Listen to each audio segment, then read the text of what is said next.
Maths के Saini MSc group में एक बार और आपका स्वागत है।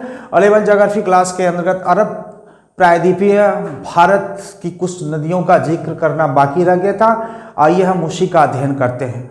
तो देखते हैं कि ताप्ती नदी का उद्गम, नेक्स्ट जो पढ़ना था वह ताप्ती नदी, यानी ताप्ती नदी की उद्गम की अगर हम बात करें तो ताप्ती नदी का जो उद्गम है वो मध्य प्रदेश के बैतूल जिला से, यानी मध्य प्रदेश के बैतूल जिला से ये महाराष्ट्र होते हुए गुजरात होते हुए ये खंभात की गाड़ी में गिर जाती है। तो हम कह सकते हैं कि ताप्ती नदी का अगर उद्गम की बात करें, उद्गम यानी किस राज्य से यह निकला हुआ नदी है, तो यह मध्य प्रदेश से निकलती है। बात यह भी आता है कि मध्य प्रदेश के यह किस जिले से इस नदी का उद्गम माना जाता है, तो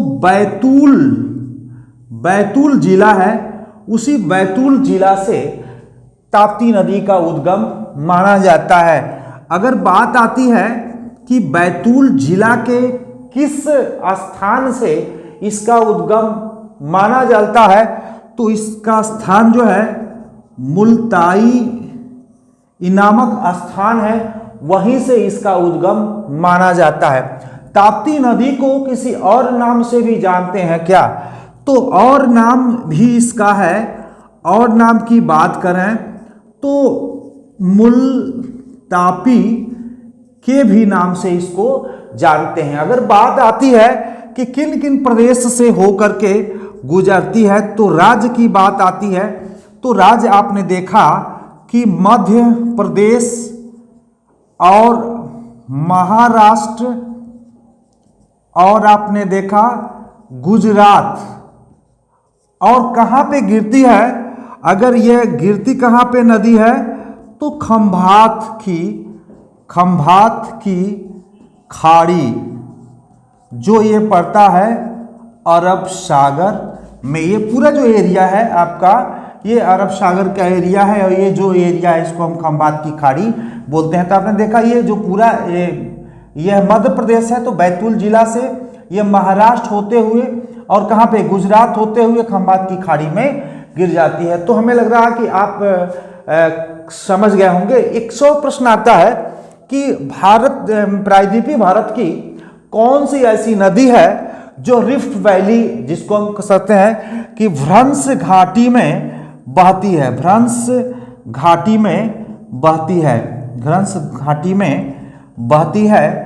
तो दो नदियों की हमने बात किया था, एक तो खुद ताप्ती नदी भी है, ताप्ती नदी, और इसके पहले हम लोगों ने पढ़ा था जो नर्मदा नदी, ये दोनों भ्रंश घाटी में बहती है। ताप्ती नदी जो सतपुड़ा की पहाड़ी की भ्रंश घाटी में यह जो नदी बहती है, इस नदी का नाम हमने अभी आपको बताया, यानी ताप्ती नदी। ये कौन सी नदी है?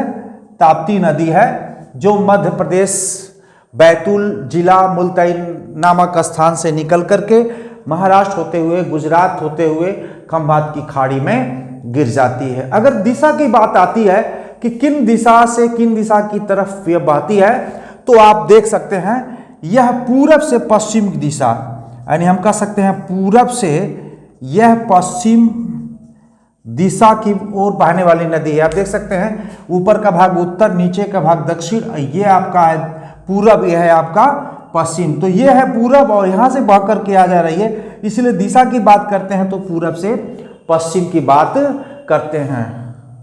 और इसमें इसको जो कई बातें हैं इसकी, जो कभी कभी लंबाई पूछ देता है, तो 740 किलोमीटर इसकी लंबाई माना जाता है। एक और छोटा प्रश्न आता है धार्मिक दृष्टिकोण से, तो थोड़ा सा उसका भी जिक्र कर ले, स्क्रीनशॉट ले लीजिए और मिटा देते हैं इसको हम। धार्मिक दृष्टिकोण से भी जो ताप्ती नदी की बात आती है कि तापी, ये ताप्ती नदी का पुराना नाम लोग बताते हैं, जो धार्मिक दृष्टिकोण से इसे तापी के भी नाम से जानते हैं। और तापी जो है यह सूर्य की पुत्री थी, और छाया सूर्य की पत्नी थी। और माना जाता है कि जो तापी थी वो शनि की बहन। तो इस तरह से धार्मिक दृष्टिकोण से भी अगर कहीं बात आए तो इस बात को भी आप जानने का प्रयास करें। तो नेक्स्ट नदियों की हम बात करते हैं। जो शरावती नदी है, इसे मिटा दें।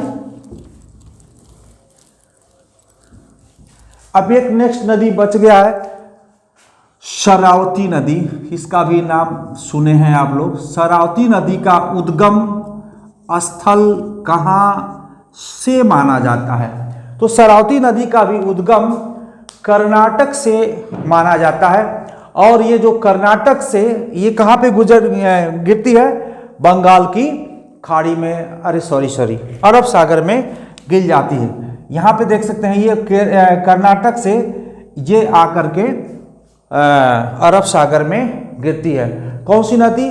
तो हम कह सकते हैं उद्गम स्थल राज्य की बात करें तो यह है कर्नाटक। और इस जगह का नाम है शिवमोग्गा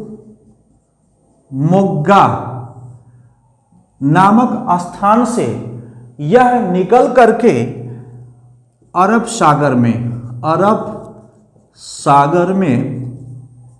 गिरती है यह नदी। कौन? शरावती नदी कर्नाटक के शिवमोग्गा नामक स्थान से निकल करके ये अरब सागर में आकर के गिर जाती है। शरावती नदी पे कर्नाटक में ही जलप्रपात बनाया गया है जिसको जोग जलप्रपात या गरसोप्पा जलप्रपात या महात्मा गांधी जलप्रपात के भी नाम से जानते हैं। अगर जलप्रपात की बात करें तो इसमें जोग जलप्रपात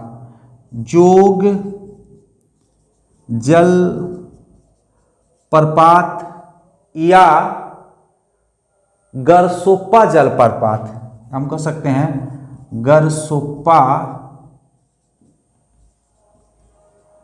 जलप्रपात। अब इसे महात्मा गांधी जलप्रपात के नाम से जानते हैं। महात्मा गांधी जलप्रपात के नाम से जानते हैं। ये 4 जलप्रपातों को मिला करके इसका निर्माण किया गया था। जो 4 जलप्रपात है उनकी भी हम बात कर सकते हैं। 4 जलप्रपात, ये राजो राकेट रोरर, हम कह सकते हैं राजो राकेट रोरर। और एक और जलप्रपात है दामबलाछे, जिसको हम बोलते हैं दामबलाछे। यानी इन चारों जलप्रपातों को मिला करके क्या बनाया गया, जिसको बोलते हैं जोग जलप्रपात, गरसोप्पा जलप्रपात, महात्मा गांधी जलप्रपात। ये भारत की सबसे ऊंची जलप्रपात है। इसकी ऊंचाई 253 मीटर है। कहीं कहीं 250 मीटर भी आपको देखने को मिल सकता है, 253 मीटर भी आपको देखने को मिल सकता है। तो इस तरह से हमने देखा, शरावती नदी की भी हमने बात कर लिया है। अब नेक्स्ट इसी में हम पेरियार नदी की बात करते हैं। पेरियार नदी, चाहे तो स्क्रीनशॉट ले सकते हैं इसका।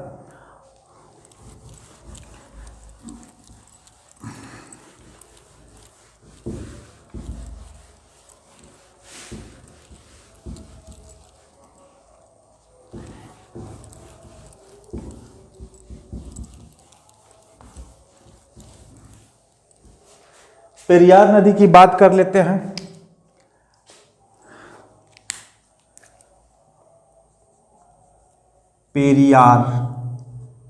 पेरियार नदी, अगर बात करें उद्गम, पेरियार नदी का उद्गम कहां से है तो तमिलनाडु की पश्चिमी तट की शिवगिरी पहाड़ी है।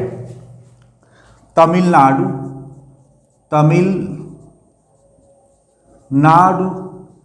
की पश्चिमी तट शिवगिरी पहाड़ी, शिवगिरी पहाड़ी से इसका उद्गम माना जाता है। कौन सा राज्य? तमिलनाडु। ये देख सकते हैं आप, ये तमिलनाडु है और यहीं से सटा ये पूरा भाग है, ये पश्चिम हो गया, तो पश्चिमी तट है और ये है आपका केरला। तो यानी जो शिवगिरी पहाड़ी है, तमिल और केरल दोनों में उसका भाग पाया जाता है थोड़ा सा। तो ये तमिलनाडु से इसका उद्गम माना जाता है, शिवगिरी की पहाड़ी से। और यह केरल बहते हैं, देखिए यहाँ पे केरल से होते हुए अगर हम बात करें तो राज्य की बात करें तो तमिल और केरल से बहते हुए अरब सागर में गिरती है। और एक और प्रश्न आते हैं, केरल राज्य की सबसे बड़ी नदी के रूप में भी जाना जाता है। केरल की जीवन रेखा, इसे केरल की जीवन रेखा के नाम से भी जाना जाता है। इस पे एक परियोजना का निर्माण किया गया था जिसको हम इदुक्की बांध विद्युत परियोजना का नाम देते हैं। इसकी जो निर्माण हुआ वो केरल में। अगर परियोजना की बात आती है तो इदुक्की बांध परियोजना किस नदी पे है? तो बात करेंगे हम पेरियार नदी पे है, यानी पेरियार नदी पे। कहां पे? केरल में। इदुक्की बांध परियोजना कहां पे है? केरल में। जल विद्युत बांध परियोजना है, जल विद्युत पैदा किया जाता है, इसीलिए पेरियार नदी को केरल की जीवन रेखा के भी नाम से जानते हैं। तो तमिलनाडु से होकर के केरल होते हुए ये अरब सागर में गिर जाती है। केरल की सबसे बड़ी नदी के रूप में इसे जाना जाता है। इदुक्की बांध परियोजना का निर्माण केरल में किया गया है जो पेरियार नदी पे स्थित है। तो हमने देखा, इसका भी एक अध्ययन कर लिया। नेक्स्ट एक और आपको मैं बता दूं, भारत पूंझा नदी की बात आती है, मैंने लिखवाया था और आज मैं इसको खत्म करता हूं। नेक्स्ट चैप्टर कल से हम शुरू करेंगे। बाकी जो बच गया है देख लीजिएगा या पूछ लीजिएगा, जिससे हम बता देंगे। एक और नदी की बात करते हैं हम, भारत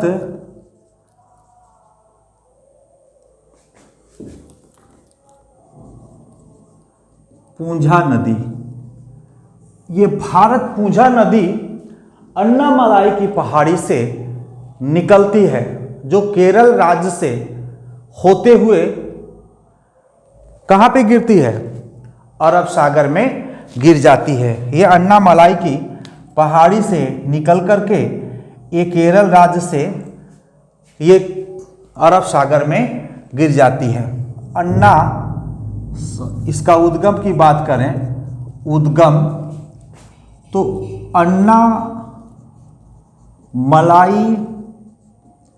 की पहाड़ी, और अन्नामलाई की जो पहाड़ी है केरल और तमिलनाडु दोनों राज्यों में है। केरल और तमिलनाडु दोनों राज्यों में है। कभी कभी कंफ्यूज बच्चे हो जाते हैं। तो जो पहाड़ी है केरल और तमिल दोनों राज्यों में है, इसलिए उद्गम स्थल अन्नामलाई की पहाड़ी केरल से माना जाता है। केरल से माना जाता है भारत पूंझा नदी का उद्गम। तो इस तरह से ये कहाँ गिरती है? ये भी अरब सागर में गिरती है, ये आपका भारत पूंझा नदी।